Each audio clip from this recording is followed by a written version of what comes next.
Hey everybody, Eddie Williams Sower sitting out here this morning. It is 10 minutes to 9. It's misty here in Atlanta, gray, overcast. We had some rain during the night. Good morning everybody, hope you're doing okay today. May the spirit of peace abide in you, upon you, around you today. May the presence of life just instill in you whatever you're going through, to be hopeful and to have faith and to trust and believe in your own thoughts and processes and decision making. In the words of the old mothers of the church, may the hand of the Lord be upon you this morning. May he put a light in your path that makes it a little easier to do some of the things you may have to do.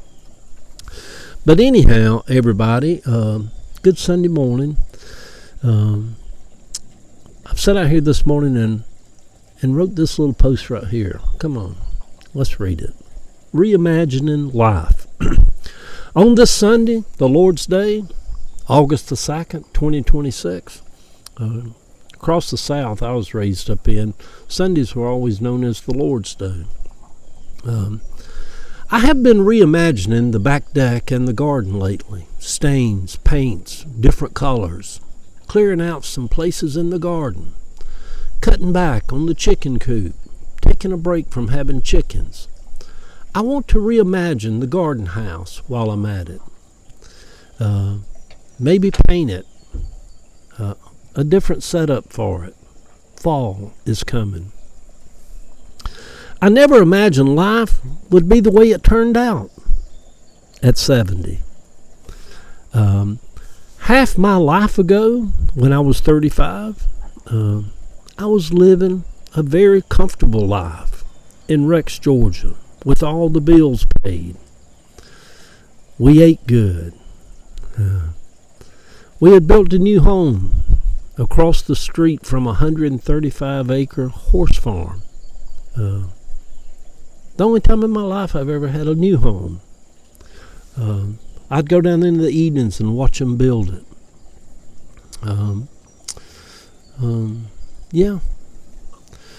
Lost my place here. I had been on my job at Georgia Blueprint for 19 years at that point when I was 35. I had been married to Kathy for 17 years. Years before that, I had begun a little church and had a pretty faithful group of people that came regularly and financially supported it. And they wasn't no fly-by-night kind of people in it. They were in it to win it. They were steady and steadfast and faithful. I thought I would grow old with Kathy.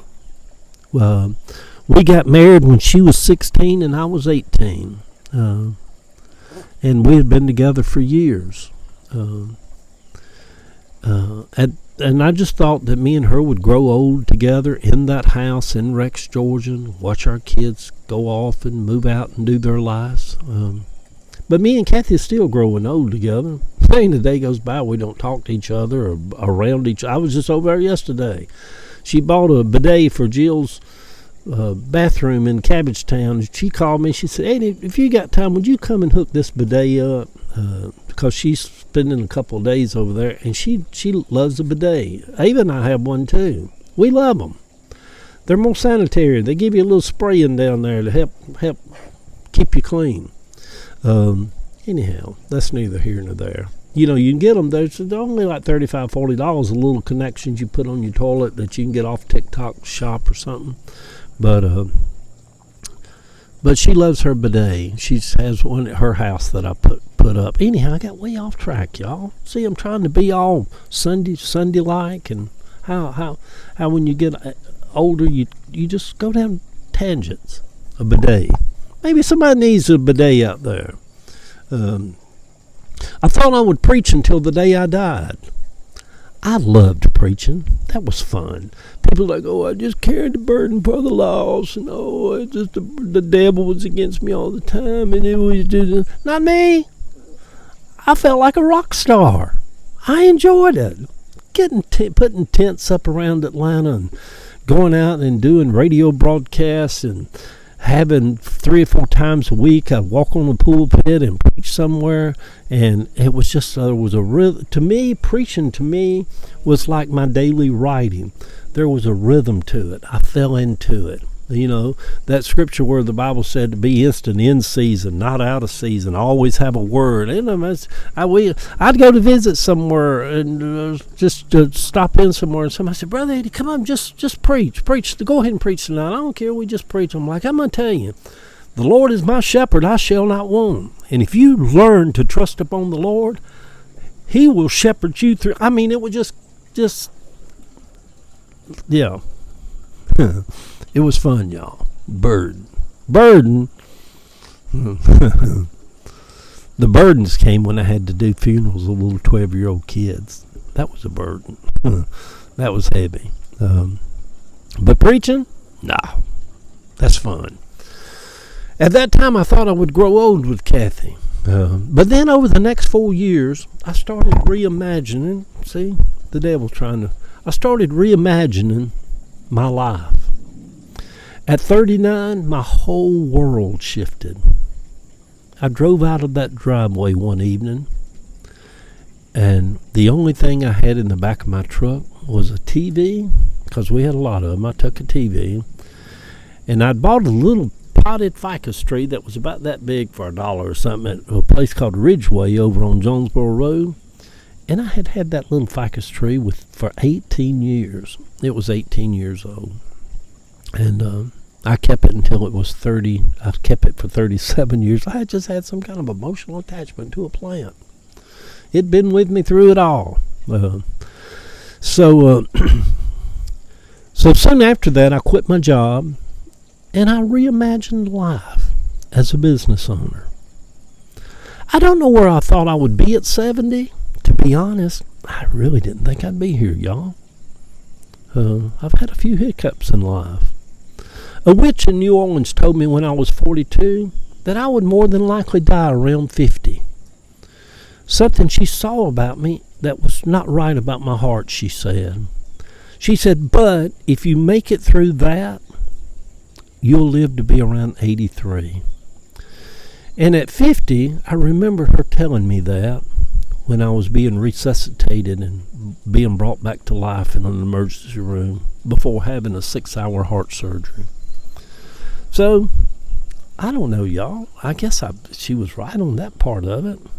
And I did escape and make it through that. Maybe 83 is going to be a good number for me. You're like, why would you say death is a good number? Well, I don't know. You got to go to some point, y'all. 83 seems pretty reasonable if I'm negotiating with God. If somebody would have told me back 30 years ago, said, you take this deal, you can live to be, Lord, yes, I want to live to be 83. Good Lord, 83's old, y'all. I don't know, yeah. Go on, Eddie. In a big fancy Marriott hotel in Times Square in New York City, they had closed the lobby and put a big sign that said, we are reimagining our lobby. That word has stuck with me ever since then. Reimagining. Y'all need to reimagine things around you. You know, you got to have the vision of it before it can come to pass. You have to visualize something, to reimagine something in order to lay the foundation, the path before you to go. And so they said, the big sign said, we are reimagining our lobby. And that word has stuck with me ever since. Reimagine. I have had to reimagine a lot of things throughout my life. I am still reimagining what 70 is supposed to be. I don't know what it's supposed to be. I've never been here before. This is new territory for me. I have reimagined Christ. Did I throw him away? No, I just reimagined him. I've reimagined homosexuality. I have reimagined aging. I am reimagining growing older. As I am growing older, I am still growing and changing and opening up to new things, being even more open-minded. Y'all, here's something let me just say this. being open-minded is where freedom hides. I have reimagined the Bible. I have reimagined marriage, being married to Ava. I have reimagined church, our gatherings where people gather together. I am reimagining the Democratic Party, hoping that it's returning to its roots of standing up for working people, instead of being run like MAGA by big corporate donors. The Democratic Party, y'all, has a lot of skeletons hanging around it, too. It needs a good cleaning out. Good Sunday morning, sweet people. Over the last 40 years, I have reimagined the Lord, who to me now is simply the breath of life. For he knows my down sitting and my uprising. He used to know all of the hidden parts of me. But now, there is no hidden parts, y'all. I walk in wholeness. I walk in fullness of knowing who I am. Do you know who you are? Do the people around you know who you are? And yet I discover new things about myself as I still go along this way. Yeah. Discovered new things about myself. I am reimagining this season of life. The picture over on my Facebook page. Reimagining my upper deck. Love y'all. Good Sunday morning, everybody.